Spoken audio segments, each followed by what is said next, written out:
മോഹിപ്പിക്കും പെണ്ണാണേ മണിവാനത്താരം പെണ്ണിൻ വെയിൽ മിന്നാണേ താരം നിന്നെ കണ്ടാൽ അമ്പും വില്ലും വച്ചേരേ. നമസ്തേ സുഹൃത്തുക്കളെ, എല്ലാവർക്കും മുംബൈ മലയാളി യൂട്യൂബ് ചാനലിലേക്ക് ഒരിക്കൽ കൂടി സ്വാഗതം. എല്ലാ കാഴ്ചക്കാർക്കും, എല്ലാ വ്യൂവേഴ്സിനും, എൻ്റെ സബ്സ്ക്രൈബേഴ്സിനും, എല്ലാ നാട്ടുകാർക്കും എൻ്റെ ഉത്രാടം ഓണം ദിന ആശംസകൾ, തിരുവോണ ആശംസകൾ നേർന്നുകൊണ്ട്, അതുപോലെ ബിഗ് ബോസ് എന്ന ഈ ഷോ തുടങ്ങിയിട്ട് ഇപ്പോൾ വളരെ ദിവസങ്ങൾ പിന്നിട്ടിരിക്കുന്നു. ഇനി ഏതാണ്ട് ഒന്നര മാസത്തിൽ കൂടുതൽ ആ ഷോ മുന്നോട്ട് പോകുവാനുണ്ട് എന്നറിയുന്നു. ഇതിനോടകം ഈ ഷോ മിക്കവാറും പേര് സ്ഥിരമായിട്ടൊക്കെ കാണുമായിരിക്കും, വല്ലപ്പോഴുമൊക്കെ അത് ഇടയ്ക്ക് വെച്ച് നോക്കുകയൊക്കെ ചെയ്യുമായിരിക്കും.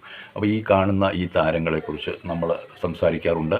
അവരുടെ ഒരു പേഴ്സണൽ റെസ്പോൺസ് റിവ്യൂ ആണ് ഞാനിവിടെ കൊടുക്കുന്നത്. അതായത് എന്നെ സംബന്ധിച്ചിടത്തോളം ഈ ഷോ ഫുൾ ടൈം കണ്ടുകൊണ്ടിരിക്കുക എന്ന് പറയുന്നത് എല്ലാവരെയും സംബന്ധിച്ചിടത്തോളം ചിലപ്പോൾ ബോറായിരിക്കാം. പക്ഷേ 24/7 എന്ന ഈ കാണിക്കുന്ന ഈ ഷോ, അതിൽ എനിക്ക് പറയാനുള്ളത്, ഇപ്പോൾ ഫൈനലിസ്റ്റിലേക്ക് വരുന്ന ആൾക്കാർ നിങ്ങൾ സങ്കല്പിക്കുന്നത്, നിങ്ങൾ ഗസ് ചെയ്യുന്നത് ആരൊക്കെയായിരിക്കാം. എന്തായാലും ഈ ഷോ ഒരു സൂപ്പർ ഷോയാണ്. കാരണം മോഹൻലാൽ എന്ന മഹാനടൻ അവതരിപ്പിക്കുന്ന ഈ ഷോയ്ക്ക് വളരെ ജനസ്വാധീനമുണ്ട്. അതുപോലെ വോട്ടിംഗ് വളരെ പ്രധാന ഘടകമാണെന്ന് അറിയുന്നു. അനീഷ് ആൻ്റണി എന്ന് പറയുന്ന പച്ചയായ തൃശ്ശൂരുകാരൻ നമ്മൾ ഒരിക്കലും പ്രതീക്ഷിക്കാത്ത രീതിയിൽ ഉയർന്നു വന്നുകൊണ്ടിരിക്കുന്നു ബിഗ് ബോസ് താരമായിട്ട്. അതായത് ബിഗ് ബോസിലെ ഫൈനലിസ്റ്റിൽ ഏറ്റവും കൂടുതൽ സ്ട്രോങ് കണ്ടൻ്റായിട്ട്. അതുപോലെ തന്നെ അനുമോൾ എന്ന സീരിയൽ താരം, അതുപോലെ മറ്റ് കണ്ടസ്റ്റൻസിനെ കുറിച്ച് പറഞ്ഞു കഴിഞ്ഞാൽ നമുക്ക് അക്ബർ, ഷാനവാസ്, അതുപോലെ ഗിസൈൽ എന്ന് പറയുന്ന പഞ്ചാബി കേരള മിക്സ്ഡ് എന്ന് വേണേൽ പറയാം, അങ്ങനെയുള്ള ഒരു കുട്ടി.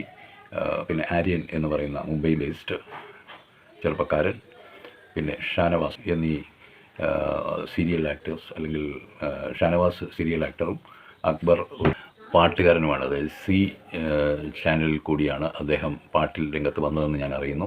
നമ്മളൊക്കെ അവരുടെ പൂർവ്വ കാര്യങ്ങളൊക്കെ ചെയ്യാറുണ്ട്, അങ്ങനെ മനസ്സിലായ കാര്യങ്ങളാണ്. അപ്പോൾ എന്തായാലും ഈ ബാക്കിയുള്ള ഓരോരോ താരങ്ങളെ പേരെടുത്ത് ഞാൻ പറയുന്നില്ല, നിങ്ങൾക്ക് ഏവർക്കും അറിയാവുന്നവരായിരിക്കും, സ്ഥിരം കാണുന്നവർ. അപ്പോൾ ഞാൻ പറയാൻ വന്ന കാര്യം ഇതാണ്.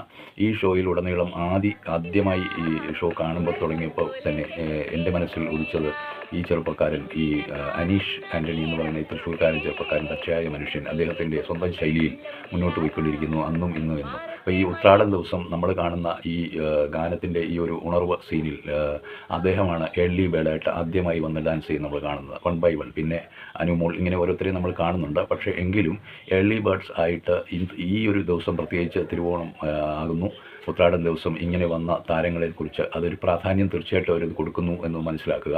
അതുപോലെ ഈ ഉണർവ് ഉണ്ടാകുക എന്ന് പറയുമ്പോൾ നമ്മൾ ഈ ഡാൻസ് ചെയ്ത് കിട്ടുന്ന ഉണർവ്, അല്ലെങ്കിൽ സ്റ്റെപ്പ് വെച്ച് കിട്ടുന്ന ഉണർവ്, അത് വളരെ വലുതാണ്. അപ്പോൾ പോസിറ്റീവ് എനർജി കൈവരിച്ച് അന്നത്തെ ഊർജ്ജം സംഭരിക്കുക എന്നുള്ളതാണ് അതുകൊണ്ട് ഉദ്ദേശിക്കുന്നത്. എന്തായാലും ഇതിൽ കൂടി തന്നെ നമുക്ക് മനസ്സിലാക്കുവാൻ സാധിക്കും ഇതിലൊക്കെ ആരാണ് താരങ്ങൾ കൂടുതൽ ഇൻവോൾവ് ആയിരിക്കുന്നത് എന്ന്. ആ തുടക്കം മുതൽ, ഒരു ദിവസത്തിൻ്റെ തുടക്കം മുതൽ അവരൊക്കെ തനിക്കും ഫൈനലിസ്റ്റിൽ വരുവാൻ ഏറ്റവും അർഹതപ്പെട്ടവരെന്ന് ഞാൻ കരുതുന്നു. നിങ്ങളോ? നിങ്ങളുടെ അഭിപ്രായം ദയവായി കമൻറ്റ് ചെയ്യുക. ഞാൻ ഈ ബിഗ് ബോസ് ഷോ ഇത്ര ജനകീയമായതുകൊണ്ടാണ് ഇങ്ങനെ ഒരു വീഡിയോ ചെയ്തത്.